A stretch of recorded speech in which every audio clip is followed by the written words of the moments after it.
So this is the second video on this. This is the first bathroom rough. And I want to explain a few things. Again, listen to my voice. I was saying in the previous video that I had a 100% record on roughing. That's true. That means I've never gotten a red sticker.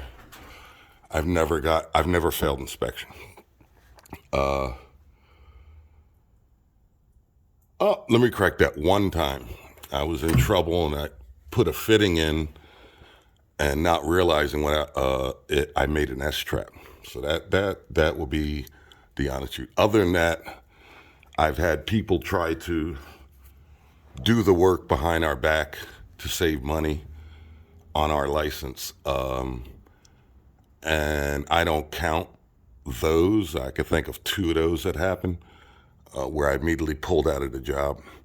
But I was trying to point out the fact that if you can rough in cast iron, then PVC is kind of a relief. If you know nothing but PVC, you kind of missed out. And here's a good example. How I got up off the center line with a 45 and I had to get in line with a 22.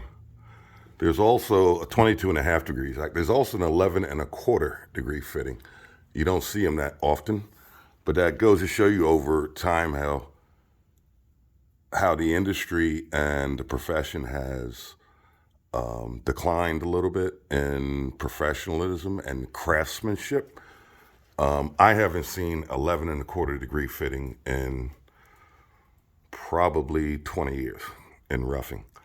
I use them all the time. I use 22.5 degree a lot, and I use 45.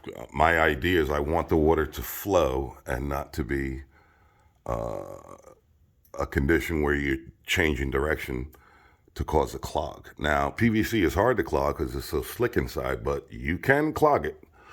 So anyway, I did the cutout for the tub here. We are in a concealed ceiling, which means this is going to be drywalled, the ceiling.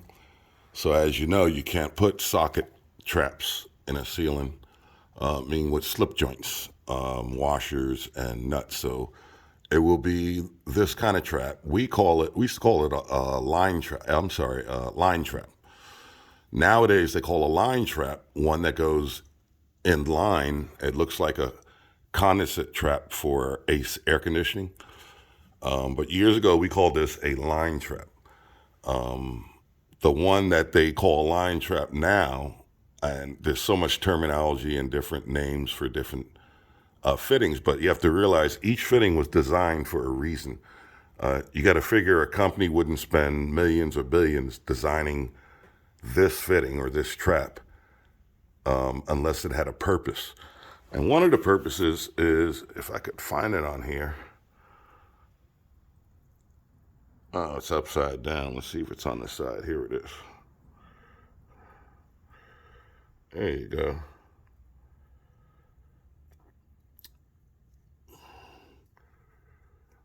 All right, so this is Spears. And if I can get it focused, you see the number on there, NSF and UP code, and you'll see PVCL D2965, and then there's another number on the bottom.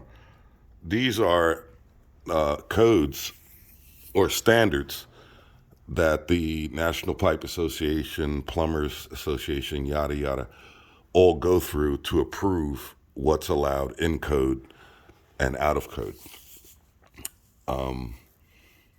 So I just wanted to show this because this video is actually a training video.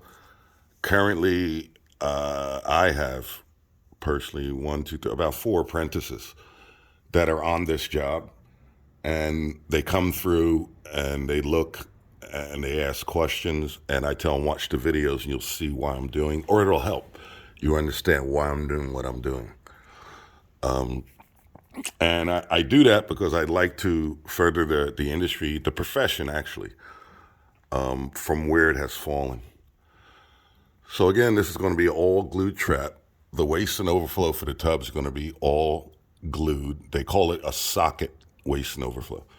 So that once the ceiling is drywalled sheetrock, there's no chance of these fittings leaking. So there you go. You can see where I made this branch. This is a quintessential, as the word goes, example of how to do flow when you're roughing. Had I was able to make this a long turn 90, I would have, but I'm restricted due to the thickness of the joists. These are 2x10s, I believe, old 2x10s. And I wasn't able to,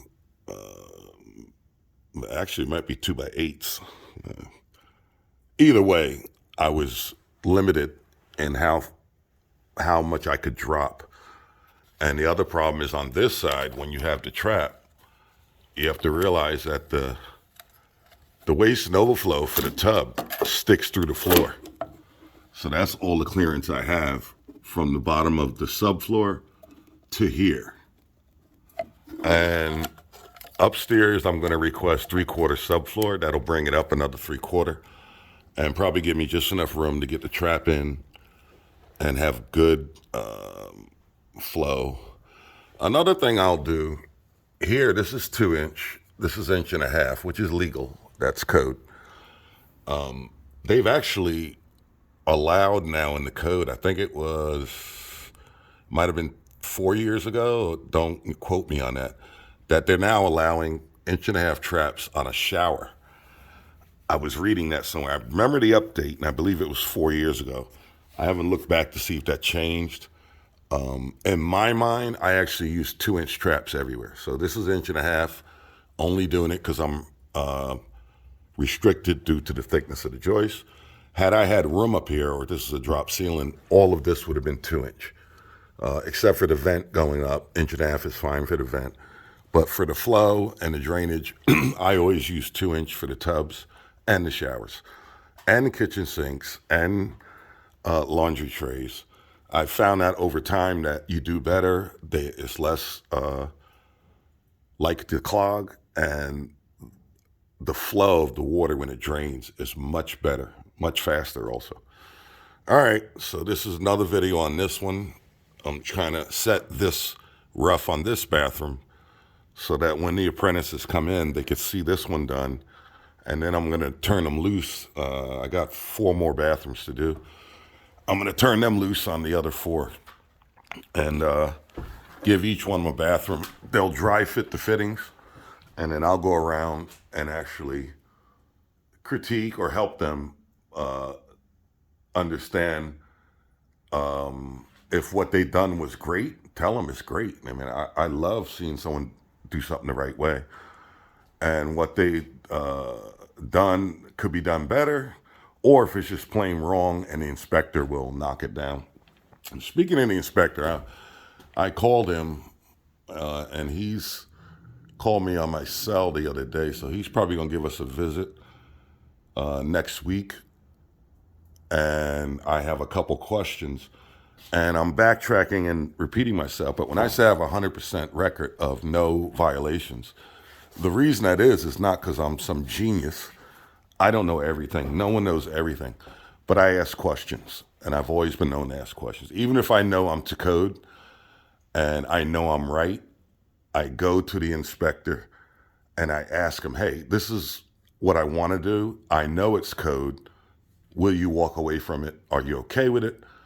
Do you want anything different? And usually, number one, you gain a great rapport of respect between the plumbing inspector, because you have to realize plumbing inspectors are master plumbers too. They actually have to be before they can get their inspector's license. And also, when they inspect a site and knock you down for a reason, it's not because they're trying to be mean, I don't think, all the time. That's actually their license on the line.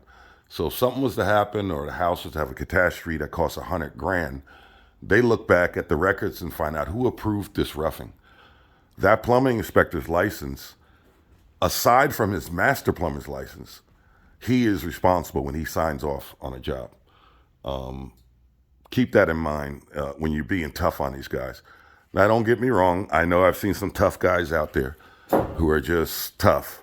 But if you go by the book and you show them, hey, just ask a question. I want to do this. Do you think it's okay? Will you walk away from it? Do you have any problems with it? Usually they'll figure, you know what, this guy's trying to do the job right. He doesn't want to do it 3 times. They'll usually give you respect and say no, yes, or hey, do it this way and I'm okay. So I wanted to throw that in there for the apprentices and also just general people that are watching these videos. The industry is one of the last ones that really carry some weight and craftsmanship. I'm not saying that other contractors are not craftsmen, but people don't realize heating, HVAC guys, we all did that 25, 30 years ago. And as the states in the union realized they could make more money, they started breaking off the trades. So HVAC, there was no such thing. They weren't even licensed until, I'm thinking 10 years ago, maybe 12. But again, the state saw a way to make money. So keep that in mind and understand that the old plumbers, not to say the new ones don't have experience, most of us, and I'll speak for myself when I say most of us who have done this for a while, have done every part of the trade. I've done mason work, steel, I've welded, I've done HVAC, I've done all kinds of heating systems from the guys that had a black seal down to low pressure. We did all that for years. And then all of a sudden they started, like I say, licensing every little piece of the industry to make money. But saying that to say, don't fool yourselves. There are a lot of guys out there who've been a long time around this, like me, who literally can do almost anything. We don't do it because it's not cost effective. It's cheaper for you to go get a welder or cheaper for you to go hire a mason than to pay a licensed master to do those things. However, we do have clients that don't trust other people, and then sometimes we get requested to do everything on a job. We are licensed to do everything, so it's not a problem. I kind of steer away from it because it takes time away from sticking to teaching the younger guys and just the plain straightforward work of roughing like this. And I just wanted to say that because there's going to be a lot of videos on this site. It's a great site that has so much to it, almost every aspect. And this one I mentioned yesterday, but this is the vent. I call it a relief vent for the water closet. And what happened was I couldn't continue back behind the 90 and vent that way. If I did, it would have been bad because there's no washout. You'll see in another video where I talk about washout. So this is the only way to vent it where the drain drains good, the pipe gets washed out, and you also introduce air into the system. This method is also used if you look up in the code book or the National Standard Plumbing Code, look up floor drains. You could be floor drains and under a concrete slab or whatever. And this is another quintessential, I like using that word, where floor drains are vented just like this. And basically all I did was that TY, I just made sure it was 45 degrees, which gets me up off the center line of the pipe. Once I'm up off the center line, I got good airflow and I can go anywhere with it. I actually have to use this method, I believe, on the other bathroom, but we'll find out in the later videos. The last thing I'm going to say on this is usually I use one of those wing caps, and I can show you what I have. Let's see. Okay, got one here. I think they call them Fits-All, or this video's kind of long. Oh, they call it a gripper. Fits-Alls are different. Yeah, it's a gripper. They have different names for them. And this, you'll see later video, actually screws into the fitting and you tighten this wing. And I prefer to use water for my roughing test. In other words, I'll fill the entire roughing system up to the roof with water. Some towns will go for peppermint. Some will do a smoke test. I have found over the years that you can't beat water. If you fill it up to the top, the amount of pressure that's on the first. This is 3 stories, so we'll roughly be about 6, 12, 18. I will see about 15 pounds on the gauge in the basement when the water reaches the roof, roughly around there. If I said 15, 16, or 18. And these plugs, if you don't tighten them in there tight enough, and don't forget, you're trying to grip plastic, which is slippery, and the only thing you have to work with you is this rubber seal here. I'm saying that to say I filled jobs to the roof, and all of a sudden I hear something blow down here, and what it was these blow out, especially on tub drains, because this will fit inside of a 1.5-inch pipe, but there's not much to grip. On a fitting, there's actually a little lip that the rubber can get behind, and I'll show that in a later video. So what I've, over the years, have done is just glue a cap on.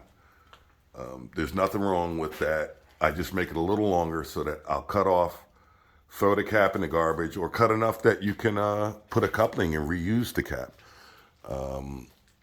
The cost of a cap for times how many bathroom groups you have is probably cheaper than this. This thing is about $2. I just picked up a 3-inch one for all the water closets. They're up to $8.